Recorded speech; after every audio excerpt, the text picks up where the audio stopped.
Introduction: The purpose and method of the work. Alexander Cunningham, the pioneering British military engineer and archaeologist who served as the first Director General of the Archaeological Survey of India from its formal re-establishment in 1871, published The Ancient Geography of India in the same year. The book represents one of the most ambitious and systematic attempts of the 19th century to reconstruct the political, physical and sacred landscape of the Indian subcontinent during the formative centuries when Buddhism was a dominant cultural and religious force. Cunningham's project was not a mere antiquarian exercise in collecting forgotten toponyms. Rather, it was a sustained, empirical quest to anchor the narratives of ancient texts to identifiable, measurable locations on the ground. His overarching purpose was to create a verifiable, historical geography that could serve as a chronological and spatial backbone for the fledgling discipline of Indian archaeology. To achieve this, Cunningham worked with three principal bodies of testimony, which he treated not as infallible scriptures but as overlapping datasets to be rigorously cross-examined. First, he relied on the Greco-Roman accounts of Alexander's Indian campaigns and the later geographical compilations of the classical world, including the histories of Arrian and Curtius Rufus, the geographical surveys of Strabo and Pliny the Elder, and the cartographic coordinates of Ptolemy. Second, he placed immense weight on the detailed mile-by-mile travel records of the Chinese Buddhist pilgrim Thsang, whom Cunningham, following the older transliteration, called Thsang, who travelled across India in the 7th century CE, documenting the distances, directions, and monastic establishments of numerous kingdoms. Third, he consulted the geographical notices of early Arab geographers and historians from the 8th to the 11th centuries, such as al-Biruni and Ibn Khaldun, whose works preserved alternative place names and trade route distances that often complemented or challenged the earlier sources. Crucially, Cunningham insisted that these literary sources could never be accepted at face value. He subjected them to constant and rigorous testing against four independent material forms of evidence. Measured road distances, which he compared with the Johanna and Li units of the pilgrims and the stadia of the Greeks, always accounting for variations in unit length. Residual place names that had survived in local usage, which he carefully collected during his extensive tours. The known and historically documented shifts of the great river systems, particularly the Ganges, Jumna and Sutlej, whose frequent changes of course had rendered many ancient sites inland or even submerged, and the actual mounds, ruined fortifications, stupas, and sculptural remains that Cunningham himself had personally surveyed and excavated over decades of fieldwork, from his early explorations in the 1840s to his directorship of the survey. The result is a geography that is simultaneously historical and archaeological, a hybrid discipline that Cunningham effectively co-founded. He repeatedly warns his readers that no topographical identification is secure until it satisfies multiple independent lines of evidence. A name that sounds plausible in Greek or Chinese must also correspond to the stated travel distances, the described topography of hills and rivers, and the observable surface remains.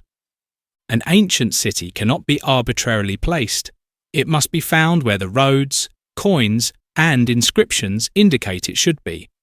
This rigorous triangulating method, what we might today call a multi-proxy approach, runs through every chapter of the work, giving it a distinctive empirical authority that set it apart from earlier speculative geographies. Yet Cunningham's purpose was not purely academic. He was deeply invested in the wider imperial and intellectual project of recovering India's Buddhist past, which he believed had been unjustly obscured by later Hindu and Muslim centuries. By locating the great monastic universities, pilgrimage centres, and capitals of ancient dynasties, he hoped to provide a tangible, physical proof of India's classical civilization. one that could stand alongside the archaeological glories of Egypt and Mesopotamia. In this sense, the ancient geography of India is both a landmark of positivist scholarship and a product of its colonial moment, driven by the Victorian faith in measurement, verification, and the redemptive power of scientific inquiry.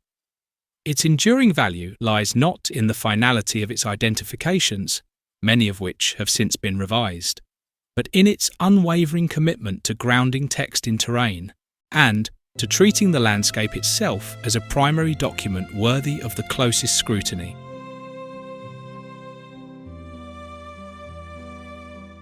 The Ancient Geography of India General Description. From the accounts of the Greeks, it would appear that the ancient Indians had a very accurate knowledge of the true shape and size of their country. According to Strabo, Alexander caused the whole country to be described by men well acquainted with it, and this account was afterwards lent to Patroclus by Xenocles, the treasurer of the Syrian kings. Patroclus himself held the government of the northeast satrapies of the Syrian Empire under Seleucus Nicator and Antiochus Sota, and the information which he collected regarding India and the eastern provinces has received the approbation of Eratosthenes and Strabo for its accuracy. Another account of India was derived from the register of the Statmi, or marches from place to place, which was prepared by the Macedonian Amintas, and which was confirmed by the testimony of Megasthenes, who had actually visited Palibothra as the ambassador of Seleucus Nicator.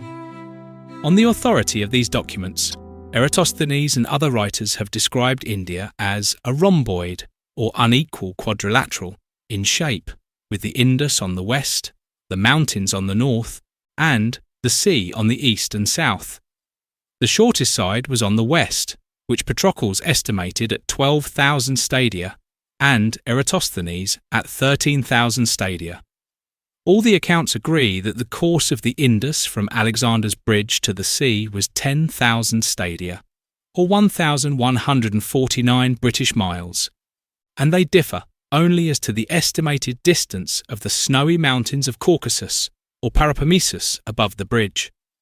The length of the country was reckoned from west to east, of which the part extending from the Indus to Palibothra had been measured by Shuni along the royal road, and was 10,000 stadia, or 1,149 British miles in length.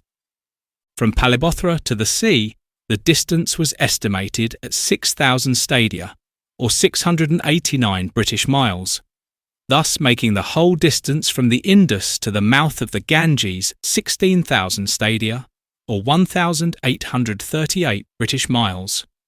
According to Pliny, the distance of Palibothra from the mouth of the Ganges was only 637.5 Roman miles, but his numbers are so corrupt that very little dependence can be placed upon them. I would, therefore, increase his distance to 737.5 Roman miles, which are equal to 678 British miles.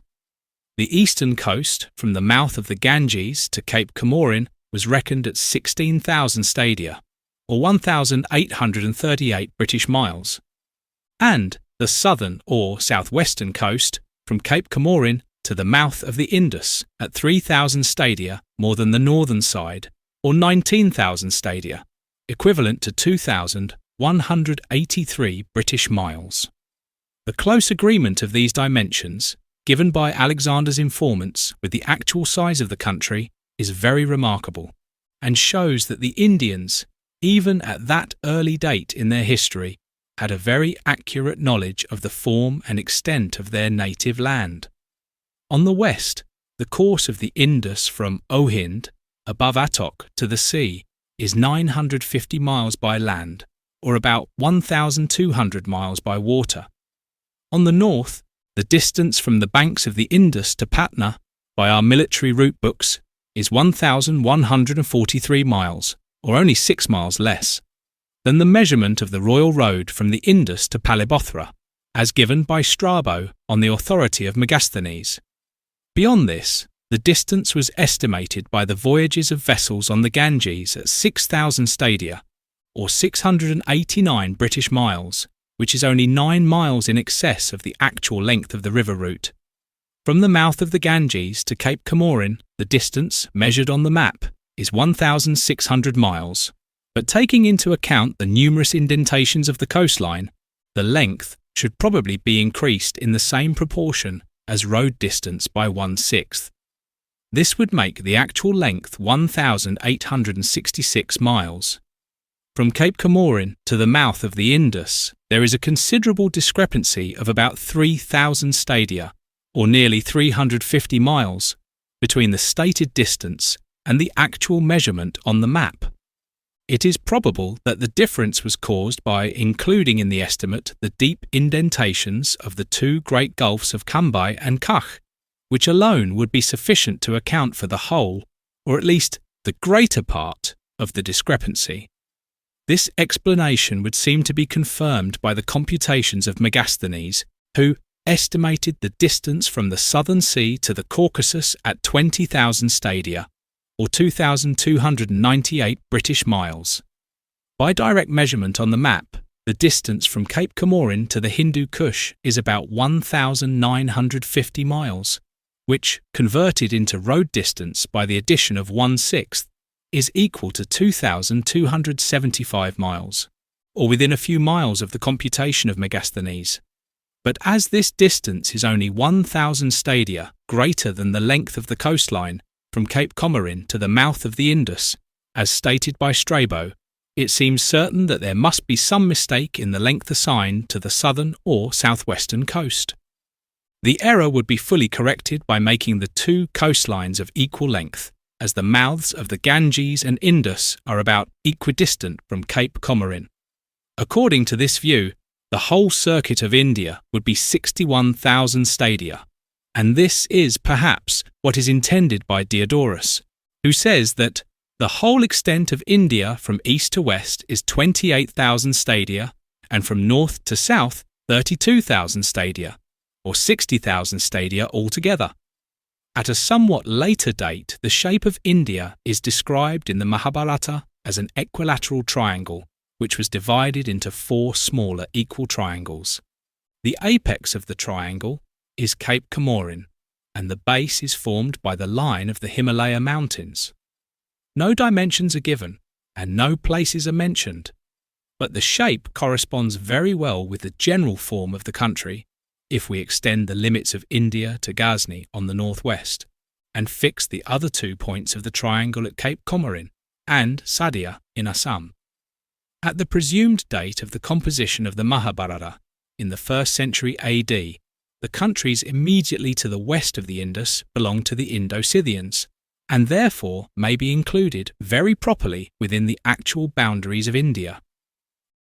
Another description of India is that of the Navakanda, or 9 divisions, which is first described by the astronomers Parasara and Varahamihira, although it was probably older than their time, and was afterwards adopted by the authors of several of the Puranas. According to this arrangement, Panchala was the chief district of the central division, Magadha of the east, Kalinga of the southeast, Avanta of the south, Anata of the southwest, Sindhu Sawira of the west, Harahaura of the northwest, Madra of the north, and Kauminda of the northeast. But there is a discrepancy between this epitome of Varaha and his details, as Sindhu Sawira is there assigned to the southwest, along with Anata. This mistake is certainly as old as the 11th century, as Abu Riham has preserved the names of Varaha's abstract in the same order as they now stand in the Brihat Sanhita. These details are also supported by the Markandeya Purana, which assigns both Sindhu Sawira and Anata to the southwest. I have compared the detailed lists of the Brihat Sanhita with those of the Brahmanda, Markandeya, Vishnu, Vayu, and Matsya Puranas, and I find that, although there are sundry repetitions and displacements of names, as well as many various readings, yet all the lists are substantially the same. Some of them, however, are differently arranged. All of the Puranas, for instance, mention the 9 divisions and give their names, but only the Brahmanda and Markandeya state the names of the districts in each of the 9 divisions, as the Vishnu, Vayu, and Matsya Puranas agree with the Mahabharata in describing only 5 divisions in detail, namely the middle province and those of the 4 cardinal points. The names of the 9 divisions given in the Mahabharata and the Puranas differ entirely from those of Varahamihira. But they agree with those of the famous astronomer Bhaskaracharya. They follow the same order in all, namely Indra, Kasarumat, Tamraparna, Gabhastimat, Kumarika, Naga, Saumya, Varuna, Gandharva. No clue is given to the identification of these names, but they certainly follow a different order from that of Varaha's 9 divisions, as Indra is the east, Varuna the west, and Kumarika the middle, while Kasaru must be the north, as the name is found in the detailed lists of the Vayu and Brahmanda Puranas. The division of India into 5 great provinces would appear to have been the most popular one during the early centuries of the Christian era, as it was adopted by the Chinese pilgrims, and from them by all Chinese writers. According to the Vishnu Purana, the centre was occupied by the Kurus and Panchalas. In the east was Kamarupa, or Assam. In the south were the Pundras, Kalingas, and Magadhas. In the west were the Surashtras, Suras, Abhiras, Arbudas, Karushas, Malavas, Sawiras, and Saindhavas, and in the north the Hunas, Salwas, Sakalas, Ramas, and Bashtas, and Parasikas. In the geography of Ptolemy, the true shape of India is completely distorted, and its most striking feature, the acute angle formed by the meeting of the 2 coasts of the peninsula at Cape Comorin, is changed to a single coastline, running almost straight from the mouth of the Indus to the mouth of the Ganges. The cause of this mistake is partly due to the erroneous value of 500 instead of 600 Olympic stadia, which Ptolemy assigned to an equatorial degree, partly to an overestimate in converting road distance into map measurement, but chiefly to the excess which he allowed for the distances of land journeys over those of sea voyages. If the measures of distance by sea had been increased in the same proportion, or had been estimated at the same value as the measures of distance by land, all the places would have retained the same relative positions. But the consequence of Ptolemy's unequal estimate of the value of land and sea distances was to throw all the places determined by land measurement too far to the east, and as this error went on increasing the further he advanced, his eastern geography is completely vitiated by it. Thus Taxila, which is almost due north of Barigaza, is placed 11 degrees to the east of it, and the mouth of the Ganges, which was fixed by land measurement from Taxila and Palibothra, is placed 38 degrees to the east of the mouth of the Indus, the true difference being only 20 degrees. The amount of error in Ptolemy's value of land distances is well shown in the difference of longitude between Taxila and Palibothra. The former he places in 125 degrees and the latter in 143 degrees, the difference being 18 degrees, which is nearly 1/3 too much, as the actual difference between Sharderi in 72 degrees 53 minutes and Patna in 85 degrees 17 minutes is only 12 degrees 24 minutes. By applying the correction of 3/10, as proposed by Sir Henry Rawlinson, Ptolemy's 18 degrees will be reduced to 12 degrees 36 minutes, which is within 12 minutes of the true difference of longitude. India was first known to the Chinese in the time of the Emperor Wuti of the later Han dynasty in the 2nd century before Christ. It was then called Yuantu or Yintu, that is Hindu, and Shintu or Sindhu. At a later date it was named Thiantu, and this is the form which the historian Matwanlin has adopted. In the official records of the Thsang dynasty in the 7th century, India is described as consisting of 5 divisions, called the East, West, North, South, and Central, which are usually styled the 5 Indies. The same division of 5 great provinces was adopted by the Chinese pilgrim Thsang in the 7th century, who names them in the same manner as North, South, East, West, and Central, according to their relative positions. He compares the shape of the country to a half moon, with the diameter, or broadside to the north, and the narrow end to the south. Thsang makes the circumference of India 90,000 li, which is more than double the truth. But in the Chinese official records, the circuit of India is said to be only 30,000 li. The 5 divisions of India, or the 5 Indies, as they are usually called by the Chinese, are as follows. 1. Northern India comprised the Punjab proper, including Kashmir and the adjoining hill states, with the whole of eastern Afghanistan beyond the Indus, and the present Cis-Satluj states to the west of the Saraswati River. 2. Western India comprised Sindh and western Rajputana, with Kutch and Gujarat, and a portion of the adjoining coast on the lower course of the Narmada River. 3. Central India comprised the whole of the Gangetic provinces from Thanisar to the head of the delta, and from the Himalaya mountains to the banks of the Narmada. 4. Eastern India comprised Assam and Bengal proper, including the whole of the delta of the Ganges, together with Sampalpur, Orissa, and Ganjam. 5. Southern India comprised the whole of the peninsula from Nasik on the west and Ganjam on the east, to Cape Kumari, Comorin on the south, including the modern districts of Berar and Telangana, Maharashtra, and the Konkan, with the separate states of Hyderabad, Mysore, and Travancore, or very nearly the whole of the peninsula to the south of the Narmada and Mahanadi rivers.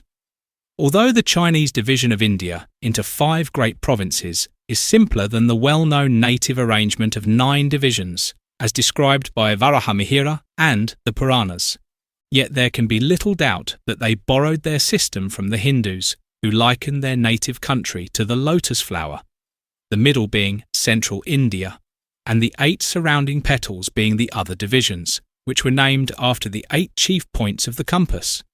In the Chinese arrangement, the middle and the 4 primary divisions only are retained. And, as this division is much simpler and also more easily remembered, I will adopt it in the present description. At the time of Thsang's visit, in the 7th century, India was divided into 80 kingdoms, each of which would appear to have had its separate ruler, although most of them were tributary to a few of the greater states. Thus, in northern India, the districts of Kabul, Jalalabad, Peshawar, Ghazni, and Banu were all subject to the ruler of Kapisa, whose capital was most probably at Charika, or Alexandria at Caucasum. In the Punjab proper, the hilly districts of Taxila, Singapura, Urasa, Punach, and Rajouri were subject to the Raja of Kashmir, while the whole of the plains, including Multan and Shawkot, were dependent on the ruler of Taki, or Sangala, near Lahore. In western India, the provinces were divided between the kings of Sindh, Balabi, and Gurjara. In central and eastern India, the whole of the different states, from the famous city of Staniswara to the mouth of the Ganges, and from the Himalaya mountains to the banks of the Narmada and Mahanadi rivers, were subject to Harshavardhana, the great king of Kanoi. The Rajput king of Maharashtra in southern India was the only sovereign who had successfully resisted the armies of Kanoi. This powerful prince was the paramount sovereign of 36 different states, comprising nearly 1/2 of India in extent, and including all its richest and most fertile provinces. Within these boundaries, he was the paramount ruler of the continent of India during the first half of the 7th century of the Christian era. The dominion of southern India was nearly equally divided between the 9 rulers of the following states: Maharashtra and Kosala in the north, Kalinga, Andhra, Konkana, and Dhanakakata in the centre, and Jaurya, Dravida, and Malakuta in the south. These complete the round number of 80 kingdoms into which India was divided in the 7th century of our era. 1. Northern India. The natural boundaries of India are the Himalaya mountains, the river Indus, and the sea.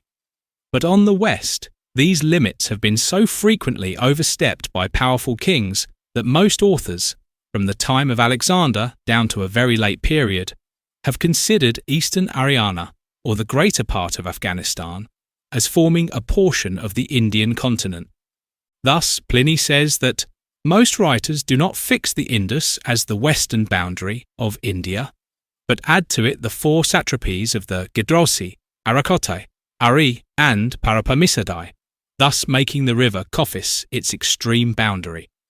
Strabo also says that the Indians occupy, in part, some of the countries situated along the Indus, which formerly belonged to the Persians. Alexander deprived the Ariani of them, and established there settlements of his own. But Seleucus Nicator gave them to Sandracotus in consequence of a marriage contract, and received in return 500 elephants. The prince here mentioned is the well-known Chandra Gupta Maurya, whose grandson Asoka dispatched missionaries to the most distant parts of his empire for the propagation of Buddhism. Alasada, or Alexandria ad Caucasum, the capital of the Yona, or Greek country, is recorded as one of these distant places. And as the Chinese pilgrim Hwen Thsang notices several stupas in that neighbourhood as the work of Asoka, we have the most satisfactory proofs of the Indian occupation of the Kabul Valley in the 3rd and 4th centuries before Christ. The completeness of this occupation is well shown by the use of the Indian language on the coins of the Bactrian Greeks and Indo-Scythians down to AD 100, or perhaps even later. And although it is lost for the next 2 or 3 centuries, it again makes its appearance on the coins of the Abtalites, or White Huns, of the 6th century. In the following century, as we learn from the Chinese pilgrim, the king of Kapisa was a Kshatriya, or pure Hindu. During the whole of the 10th century, the Kabul Valley was held by a dynasty of Brahmins, whose power was not finally extinguished until towards the close of the reign of Mahmud Ghaznavi. Down to this time, therefore, it would appear that a great part of the population of eastern Afghanistan, including the whole of the Kabul Valley, must have been of Indian descent, while the religion was pure Buddhism. During the rule of the Ghaznavis, whose late conversion to Mohammedanism had only added bigotry to their native ferocity, the persecution of idol-loving Buddhists was a pleasure as well as a duty. The idolaters were soon driven out, and with them the Indian element, which had subsisted for so many centuries in eastern Haryana, finally disappeared. 1. Khufu, or Afghanistan. For several centuries, both before and after the Christian era, the provinces of northern India beyond the Indus, in which the Indian language and religion were predominant, included the whole of Afghanistan from Bamiyan and Kandahar on the west to the Bolan Pass on the south. This large tract was then divided into 10 separate states or districts, of which Kapisa was the chief. The tributary states were Kabul and Ghazni in the west, Lamgan and Jalalabad in the north, Swat and Peshawar in the east, Balore in the northeast, and Banu and Opokian in the south. The general name for the whole would appear to have been Khufu, which in the 2nd century before Christ is described as being divided between the Parthians, the Indians, and the Sioux or Sakai of Kippin.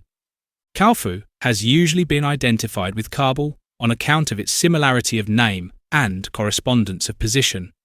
But this can only be accepted as politically correct by extending the boundaries of Kabul into Parthia on the west and into India on the east. The Khufu of the Chinese would therefore have embraced the whole of modern Afghanistan. 1. Capucine, or Opian. According to the Chinese pilgrim Kyapishe, or Capucine, was 4,000 li, or about 666 miles in circuit. If this measurement be even approximately correct, the district must have included the whole of Kafiristan, as well as the 2 large valleys of Gorband and Panjshir, as these last are together not more than 300 miles in circuit. Kyapishe is further described as being entirely surrounded by mountains, to the north by snowy mountains named Polosina and by black hills on the other 3 sides. The name of Polosina corresponds exactly with that of Mount Paresli, or Aparasin of the Zend Avesta, and with the Parapamisus of the Greeks, which included the Indian Caucasus, or Hindu Kush. The district of Capucine is first mentioned by Pliny who states that its ancient capital, named Kapisa, was destroyed by Cyrus. On leaving Bamiyan in AD 630, the Chinese pilgrim travelled 600 li, or about 100 miles, in an easterly direction over snowy mountains and black hills, or the Koibaba and Pagman ranges, to the capital of Kyapishe or Kapisane. These statements fix the position of the capital at or near Opian, which is just 100 miles to the east of Bamiyan by the route of the Hajiak Pass and Gorban Valley, and on the direct route from Ghazni and Kabul to Andarab. From all the evidence above noted, it would appear certain that the capital of Kyapishe or Kapisane in the 7th century must have been situated either at or near Opian. In Ptolemy's geography, the city of Kabura and the Kabbalitai, with the towns of Argodar or Argandi and Lokana or Logar, are all located in the territories of the Parapamisadai along the Kabul River. Higher up the stream, he places the town of Bagada, which corresponds exactly in position and very closely in name with the valley of Wardak. All the letters of the two names are the same, and as the mere transposition of the guttural to the end of the Greek name will make it absolutely identical with the modern name, there is strong evidence in favour of the reading of Bardaga instead of Bagada. According to Elphinstone, the Wardak tribe of Afghans occupy the greater part of the Logar Valley. This is confirmed by Masson, who twice visited the district of Wardak, and by Vinya, who crossed it on his way from Ghazni to Kabul. The only objection to this identification that occurs to me is the possibility that Bagada may be the Greek form of Vakareta, which is the name given in the Zend Avesta to the 7th country that was successively occupied by the Aryan race. From its position between Bactria, Arya, and Arachosia on one side, and India on the other, Vakareta has usually been identified with the province of Kabul. This also is the opinion of the Parsis themselves. Vakareta is further said to be the seat or home of Duzak, which further tends to confirm its identification with Kabul as the acknowledged country of Zohak. If the Wardaks had ever been a ruling tribe, I should be disposed to infer that the name of Vakareta might, probably, have been derived from them. But in our present total ignorance of their history, I think that it is sufficient to note the very great similarity of the two names. In the 7th century, the king of Kophene was a Turk, and the language of the country was different from that of the people of Ghazni. Thsang mentions that the alphabet of Kapisane was that of the Turks, but that the language was not Turkey. As the king, however, was an Indian, it may reasonably be inferred that the language was Indian. For a similar reason, it may be conjectured that the language of Kophene was some dialect of Turkey, because the king of the district was a Turk. 3. Arachosia, or Ghazni. The Chinese pilgrim places the country of Tsaokuta at 500 li, or 83 miles, to the south of Hufina, or Kophene, and to the northwest of Falana, or Banu.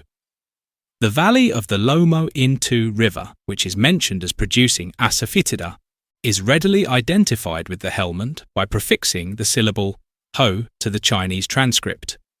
The kingdom is said to have been 7,000 li, or 1,166 miles, in circuit, which cannot be far from the truth, as it most probably included the whole of southwestern Afghanistan, with the exception of Kandahar, which at that time, from the story of the begging pot of Buddha already noted, would appear to have belonged to Persia. This district possessed two capitals, called Hosina and Hosalo. The first has been identified by Monsieur de Saint-Martin with Ghazni, which is quite satisfactory, but his suggestion that the other may be connected with Hazara is, I think, very doubtful. Hazara is the name of a district, and not of a town, and its application to this part of the country is said by the people themselves not to be older than the time of Genghis Khan. I would, therefore, identify it with Guzar, or Guzaristan, which is the chief town on the Helmand at the present day, and with the Ozola of Ptolemy, which he places in the northwest of Arachosia, or in the very same position as Guzaristan. The name of Tsaukata still remains to be explained. The identifications just made show that it corresponds exactly with the Arachosia of classical writers, which is the Arachaj and Rokhaj of the Arab geographers. The latter form is also found in Arrian's Periplus of the Erythraean Sea as Rakusoi. It was, therefore, not unusual both before and after the time of Hwen Thsang to drop the initial syllable of the name. The original form was the Sanskrit Saraswati, which in Zend became Haraiti, and in Greek Arakotos, all of which agree in the last two syllables with the Chinese Tsaukata. The first Chinese syllable, Tsao, must, therefore, correspond with the Ra of the other forms. This change may, perhaps, be explained by a peculiarity of the Turki language, which frequently changes the letter R into a soft Z or a sh, as the Turki words dengiz, sea, and okuz, ox, are the same as the Hungarian tenga and okur. On the Indo-Scythian coins also, we find the Turki names of Kanishka, Huvishka and Kushana changed to Kanerka, Hoverka and Korano in Greek. It seems possible, therefore, that the initial syllable, Tsao, of the Chinese transcript may be only the peculiar Turki pronunciation of the Indian Ra, which would naturally have come into use with the occupation of the country by the Turki tribe of Tochari, about the beginning of the Christian era. In the 7th century, the king of Ghazni, who was a Buddhist, was descended from a long line of ancestors. Both the alphabet and the language of the people are said to have been different from those of other countries, and as Hwen Thsang was acquainted with both the Indian and Turki languages, I infer that the speech of the people of Ghazni was most probably Pushtu. If so, the people must have been Afghans, but unfortunately, we have no other clue to guide us in settling this very interesting point, unless, indeed, the name of Opo Kien, a place to the southeast of Ghazni, may be identified with Afghan, a point which will be discussed hereafter. Of Guzaristan, on the Helmand, I am not able to give any further information, as that part of the country has not yet been visited by any European. Ghazni itself is too well known to require any particular description, but I may note that it must have been in a very flourishing condition in the 7th century, as Hwen Thsang estimates its circuit at 30 li, or 5 miles. At the present day, the circuit of the walled town is not more than 1 mile and a quarter. Ghazni has always been famous in the East as a place of strength and security, and for this very reason it received its name of Gaza, an old Persian term for a treasury. It is described in some crabbed lines of the Dionysiaca of Nonnus, who lived about AD 500, and also in the Basarica of Dionysius, who lived not later than AD 300. Both of them refer pointedly to its impregnability.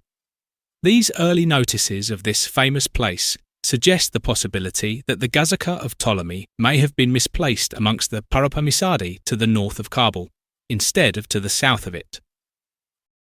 4. Lamgan.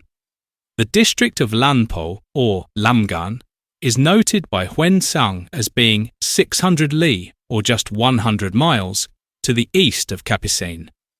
He describes the road as a succession of hills and valleys, some of the hills being of great height. This description agrees with all the recent accounts of the route along the northern bank of the river from Opian to Lamgan. The bearing and distance also coincide so exactly with the position of Lamgan that there can be no doubt of the identity of the two districts. Ptolemy also places a people called Lambatai in the very same position. From a comparison of this term with the modern appellation of Lamgan, it seems probable that the original form of the name was the Sanskrit Lampaka. I would, therefore, correct Ptolemy's Lambatai to Lambagai by the slight change of gamma for t. The modern name is only an abbreviation of Lampaka, formed by the elision of the labial. It is also called Lagman by the simple transposition of the middle consonants, which is a common practice in the East. The credulous Mohammedans derive the name from the patriarch Lamech, whose tomb, they affirm, still exists in Lamgan. It is noticed by Baba and by Abul Fazl. The district is described by Thsang as being only 1,000 li, or 166 miles, in circuit, with snowy mountains on the north and black hills on the other three sides. From this account, it is clear that Lampo corresponds exactly with the present Lamgan, which is only a small tract of country, lying along the northern bank of the Kabul River, bounded on the west and east by the Alingar and Kunar rivers, and on the north by the snowy mountains. This small tract is very nearly a square of 40 miles on each side, or 160 miles in circuit. It had formerly been a separate kingdom, but in the 7th century the royal family was extinct and the district was a dependency of Kapuscine. 5. Nagarahara or Jalalabad. From Lamgan, the Chinese pilgrim proceeded for 100 li, or nearly 17 miles, to the southeast, and, after crossing a large river, reached the district of Nagarahara. Both the bearing and distance point to the Nagara of Ptolemy, which was to the south of the Kabul River, and in the immediate vicinity of Jalalabad. Hwen Thsang writes the name Nakiloho, but Monsieur Julien has found the full transcript of the Sanskrit name in the Annals of the Song dynasty, in which it is written Nangoloholo. The Sanskrit name occurs in an inscription which was discovered by Major Kitto in the ruined mound of Gosrawa, in the district of Bihar. Nagarahara is said to be 600 li, or 100 miles, in length from east to west, and upwards of 250 li, or 42 miles, in breadth from north to south. The natural boundaries of the district are the Jagdalak Pass on the west, and the Khyber Pass on the east, with the Kabul River to the north, and the Safedkol, or Snowy Mountains, to the south. Within these limits, the direct measurements on the map are about 75 by 30 miles, which in actual road distance would be about the same as the numbers stated by Hwen Thsang.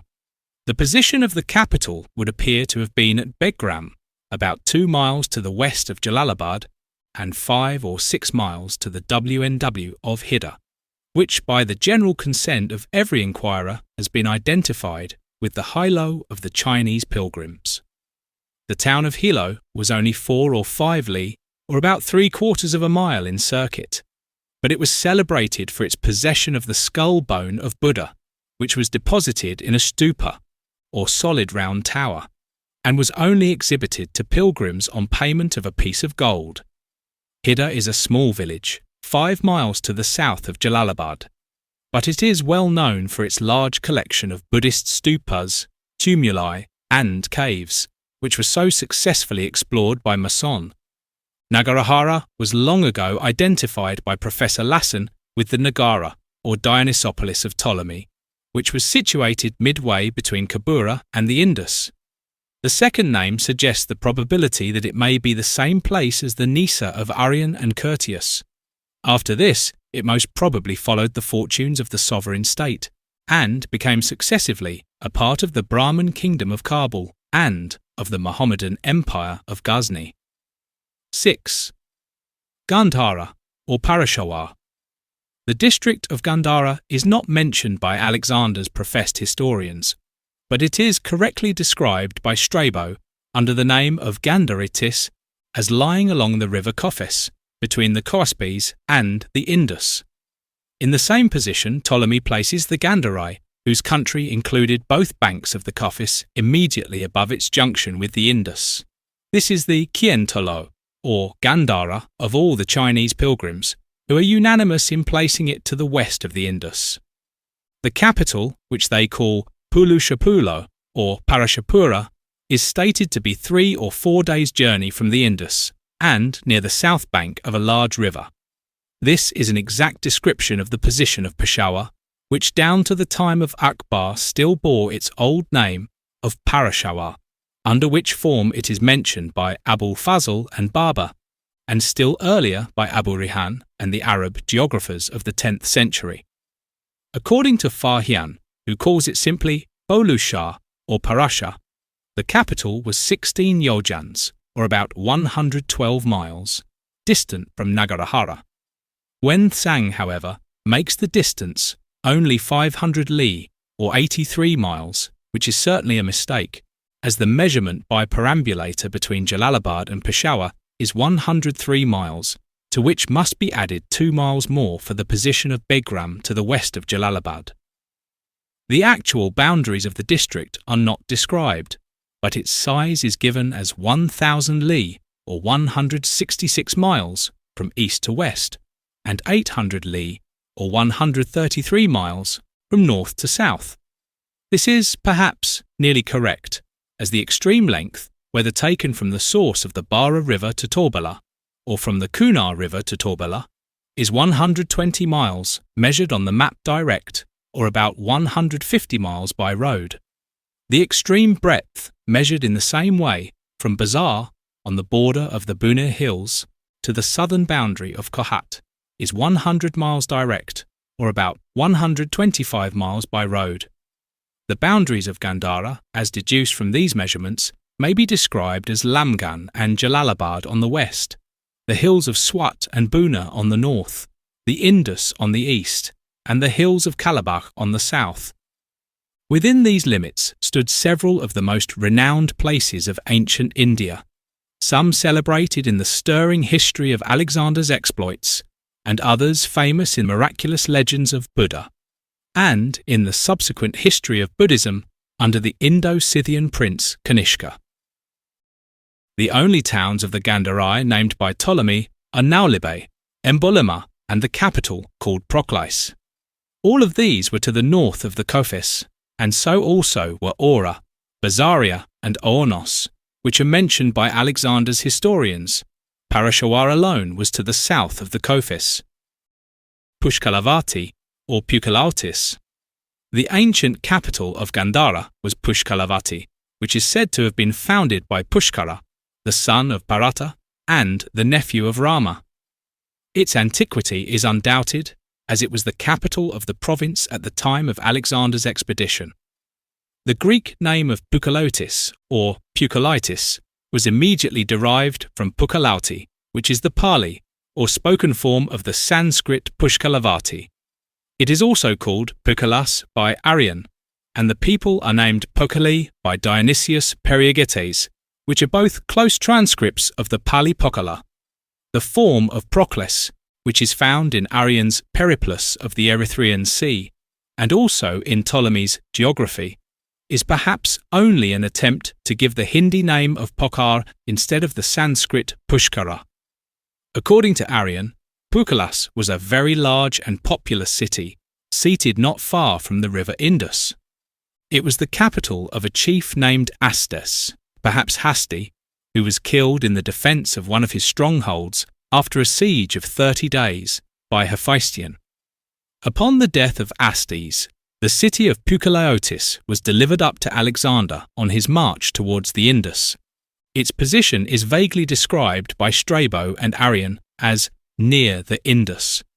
But the geographer Ptolemy is more exact, as he fixes it on the eastern bank of the river of Swastene, that is, the Panchkora or Swat River, which is the very locality indicated by Thsang.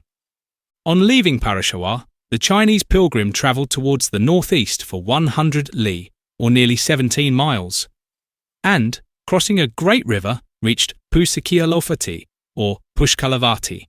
The river here mentioned is the Kofes, or River of Kabul, and the bearing and distance from Peshawar point to the two large towns of Parang and Charsada, which form part of the well-known Hashnagar, or 8 cities, that are seated close together on the eastern bank of the lower Swat River. It seems to me not improbable that the modern name of Hashnagar may be only a slight alteration of the old name of Hastinagara, or City of Hasti, which might have been applied to the capital of Astes, the prince of Pukalautis. In later times, Pushkalavati was famous for a large stupa, or solid tower, which was erected on the spot where Buddha was said to have made an alms offering of his eyes. Varusha, or Paloderi. When Thsang next visited a town called Polusha, which, I think, may be identified with Paloderi, or the village of Pali, which is situated on a deri, or mound of ruins, the remains of some early town. To the northeast of the town, at 20 li, or 3.5 miles, rose the hill of Dantaloka, with a cave, in which Prince Sudana and his wife had taken refuge. The position of Paladeri, which is the Peli of General Court, agrees with Hwen Thsang's distance of about 40 miles from Pushkalavati, and this identification is supported by the existence of the great cave of Kashmiri Ghar in the hill to the east-northeast and within 3 or 4 miles of Paladeri. Mount Dantalok I take to be the Montes Dirdali of Justin, as in the spoken dialects the nasal of the word Danta is assimilated with the following letter, which thus becomes doubled, as in the well-known Datan, a toothbrush or twig used for cleaning the teeth, Uttarakhand or Ohind or Embolima. From Palusha, Hwen Thsang travelled 200 li or 33 miles to the southeast to Kiahancha, which Monsieur Julien transcribes as Uttarakhand, and Monsieur Vivien de Saint-Martin identifies with Ohind on the Indus. The pilgrim describes Uttarakhand as having its south side resting on the river, which tallies exactly with the position of Ohind, on the north bank of the Indus, about 15 miles above Atok. The name was written Waihand or Waihand by Abu Rehan in AD 1030, and Ohind by Mirza Moghul Beg in 1790. According to all these authors, Waihand was the capital of Gandhara, and Rashid-ud-Din adds that the Mughals called it Karajang. From all these examples, I infer that the original name of Uttarakhand, or Utkand, was first softened to Uthand or Bithanda, and then shortened to Uhand or Ohind. Vehand, or Uhand as I believe it should be written, was the capital of the Brahmin kings of Kabul, whose dynasty was extinguished by Mahmud of Ghazni in AD 1026. In the time of Hwen Thsang, the city was 20 li, or upwards of 3 miles in circuit, and we may reasonably suppose that it must have increased in size during the sway of the Brahmin dynasty. It would seem also to have been still a place of importance under the successors of Chinggis Khan, as the Mughals had changed its name to Karajang. But the building of Atak and the permanent diversion of the high road must seriously have affected its prosperity, and its gradual decay since then has been hastened by the constant encroachments of the Indus, which has now carried away at least 1/2 of the old town.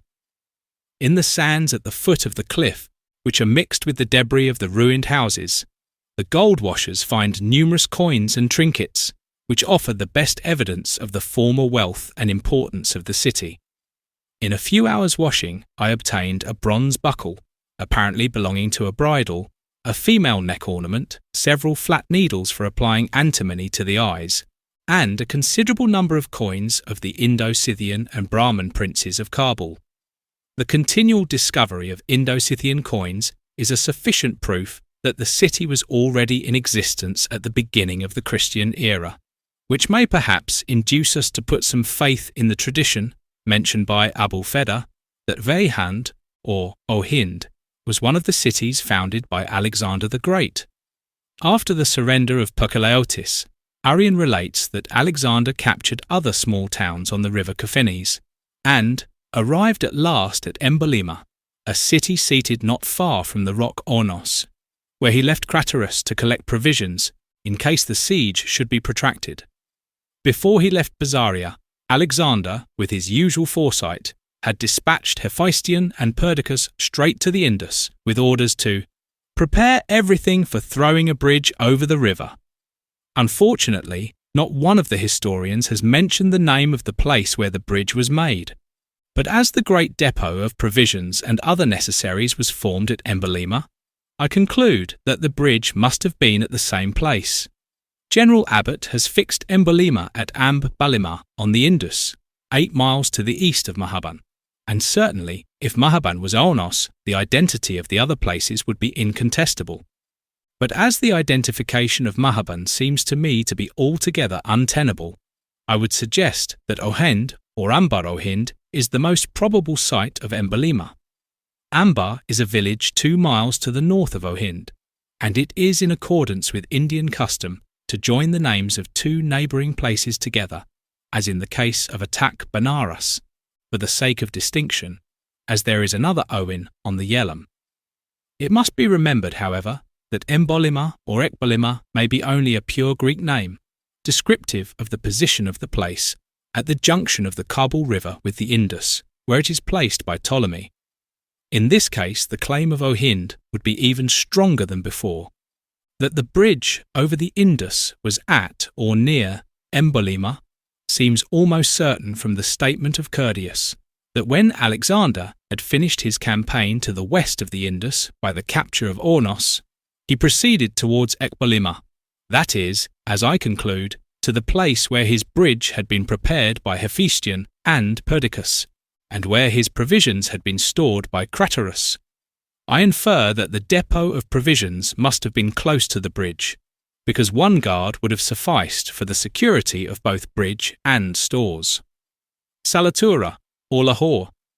Hwen Thsang next visited Solotulo, or Salatura, the birthplace of the celebrated grammarian Panini, which he says was 20 li, or 3.5 miles, to the northwest of Ohind. In January 1848, during a day's halt at the village of Lahore, which is exactly 4 miles to the northeast of Ohind, I procured several Greek and Indo-Scythian coins, from which it may be inferred, with some certainty, that the place is at least as old as the time of Panini himself, or about BC 350. I have, therefore, no hesitation in identifying Salatura with Lahore. The loss of the first syllable of the name is satisfactorily accounted for by the change of the palatal sibilant to the aspirate, according to the well-known usage of the people of Western India, by whom the Sindhu River was called Hendu and Indus, and the people on its banks Hindus or Indians. Salatura would therefore have become Halatura and Alator, which might easily have been corrupted to Lahore, or, as General Court writes the name, to Lavor, Ornos. In describing the countries to the west of the Indus, I must say a few words on the much vexed question of the position of Ornos. In 1836, General Court wrote as follows: "As relates to Ornos, it is probably the castle which was opposite Atak, and the vestiges of which we see upon the summit of the mountain. Its foundation is attributed to Raja Hodi. In 1848, I suggested that the vast hill fortress of Ranigat, situated immediately above the small village of Nogram, about 16 miles north by west from Ohind, corresponded in all essential particulars with the description of Ornos, as given by Arrian, Strabo, and Diodorus, excepting in its elevation, the height of Ranigat not being more than 1,000 feet, which is, however, a very great elevation for so large a fortress." In 1854, General James Abbott took up the subject in a very full and elaborate article, in which the various authorities are ably and critically discussed. His conclusion is that the Mahaban Hill is the most probable site of Ornos. This opinion was combated early in 1863 by Mr. Lowenthal, who again brought forward the claims of Raja Hodi's fort opposite Atak, which had first been suggested by General Court. Towards the end of the year, General Abbott replied to Mr. Lowenthal's objections and reiterated his conviction that the Mahaban is the Ornos of history, although he thinks that the question is still open to discussion. In reopening this discussion, I believe that I am able to clear away some of the difficulties with which the subject has confessedly been obstructed by the vague and contradictory accounts of Alexander's historians. But I can scarcely venture to hope that my identification of Ornos will be received as satisfactory, when I am constrained to own that I am not perfectly satisfied with it myself. But if I do not succeed in convincing others, I feel that my failure will be shared in common with two such able writers as General James Abbott and the lamented missionary Lowenthal. I will begin with the name Ornos, which, though a Greek word, can hardly, as Mr. Lowenthal observes, be an invention of the Greeks. It must therefore be the transcription, either more or less altered, of some native name. Mr. Lowenthal thinks that it was derived from Benares in its Sanskrit form of Varanasi, which a Greek of Alexander's time could only have pronounced by prefixing a vowel. He would thus have got Avaranas or Ornos. But this is, perhaps, proving too much, as the final letter in Ornos is almost certainly the Greek termination, which need not therefore have formed part of the original native name. It is also suspicious that the literal transcription of the native name should form a pure Greek word. If Benares or Varanasi was the original form of the name, then we ought to find another Benares to the north of the Caucasus, as Arrian relates that after passing Drapsaka or Andarab, Alexander moved against Aonos and Bactra, the two chief cities of the Bactrians, which being immediately surrendered to him, he placed a garrison in the castle of Aonos. On comparing Arrian's names with Ptolemy's map, it seems evident that his Bactra and Aonos are the same as Ptolemy's Zariaspa and Bactra Regia, and as the latter is placed in the country of the Vani, or Uanoa, I conclude that the name Ornos is only a natural and slight alteration of Uanos or Varnos, made by the followers of Alexander for the sake of obtaining a significant name in Greek. Similarly, I would refer the second Aonos to Rajavara, whose name is still attached to all the ruined strongholds between Hashnagar and Ohind. Thus, the old hill fort and city of Takhti Bahai, 15 miles to the northeast of Hashnagar, is said to have been the residence of Rajavara. But his name is more particularly attached to the grand hill fort of Ranigat above Nogram. Ranigat, or the Queen's Rock, is a huge upright block on the north edge of the fort, on which Rajavara's Rani is said to have seated herself daily. The fort itself is attributed to Rajavara, and some ruins at the foot of the hill are called Rajavara's stables.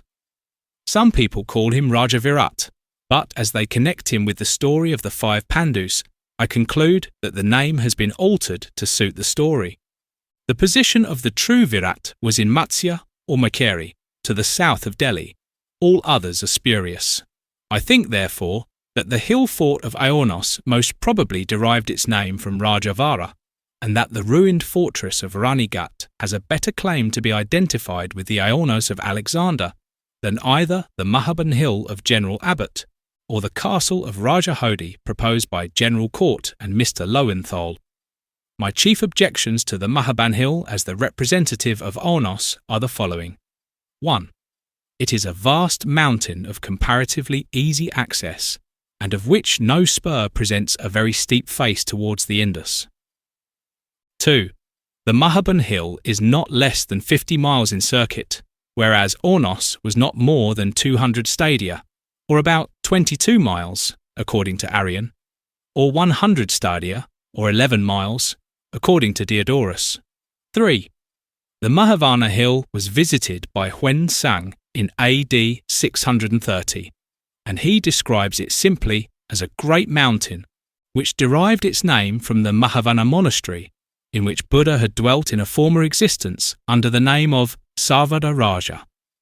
That the monastery was on the top of the mountain we know from the subsequent statement that he descended the mountain towards the northwest for about 30 or 40 li to the Masura monastery. This place may, I believe, be identified with the large village of Sura in the Chumla Valley, which is just 10 miles to the northwest of the highest peak of Mahaban. If any fort had then existed on the top of the mountain, it is almost certain that the pilgrim would have mentioned its name, with his usual statement of its size, and of any special point of noteworthiness, such as its inaccessibility, etc. His total silence I look upon as decisive against the existence of any fort on the top of Mahaban, whether occupied or in ruins. After a careful consideration of all the points that have been just discussed, I am satisfied that we must look for Aonos in the direction of the hills somewhere in the northeast corner of the Yusufzai plain. It is there that the people still seek for refuge on the approach of an invader. It is there only that we can expect to find a hill fort that will tally even approximately with the exaggerated descriptions of Alexander's historians,